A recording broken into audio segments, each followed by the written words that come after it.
May isang verse po sa Bible ang nagbibigay ng powerful message para sa ushering ministry. Binibigyan din ito ang malaking kahalagaan ng paglilingkod sa presence ng Diyos. Na bagamat isa pong humble role ay nahihigitan naman ito ang anumang iniaalok na makamundong karangalan at kasiyahan. Ang title po ng pag-aaralan natin ngayon ay The Joy of the Doorkeeper. Sa Book of Psalm chapter 84 verse 10, it is written, "Better is one day in your courts than 1,000 elsewhere. I would rather be a doorkeeper in the house of my God than dwell in the homes of the wicked."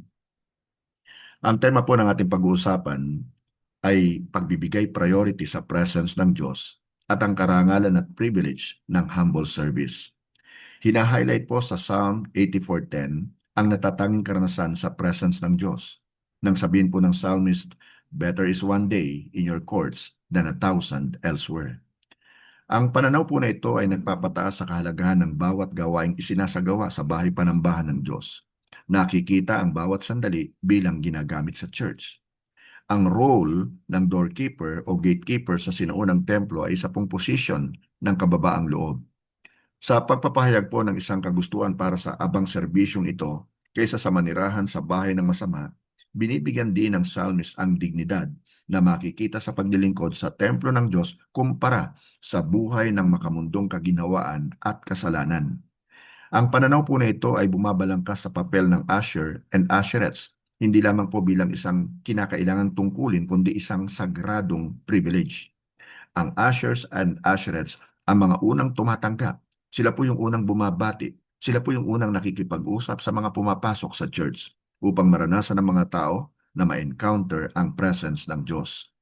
Ang kanila pong magiliw at matulunging pagtanggap ay makakakontribute sa paglikha ng isang kapaligiran kung saan mararamdaman ng mga pumapasok sa church ang pagmamahal at kahandaan sa pagsamba. Ang bawat maliit na gawa ng paglilingkod ay tumutulong upang ihanda ang daan para sa iba na maranasan po ang Diyos.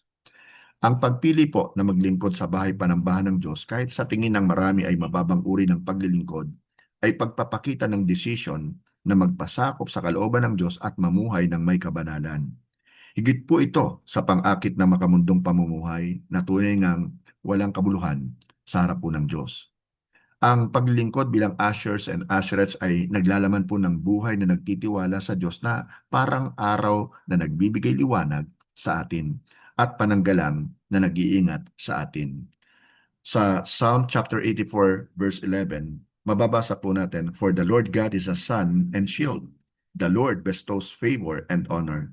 No good thing does He withhold from those whose walk is blameless." Praise God po. Maraming salamat po sa inyo pong pakikinig. Glory to God.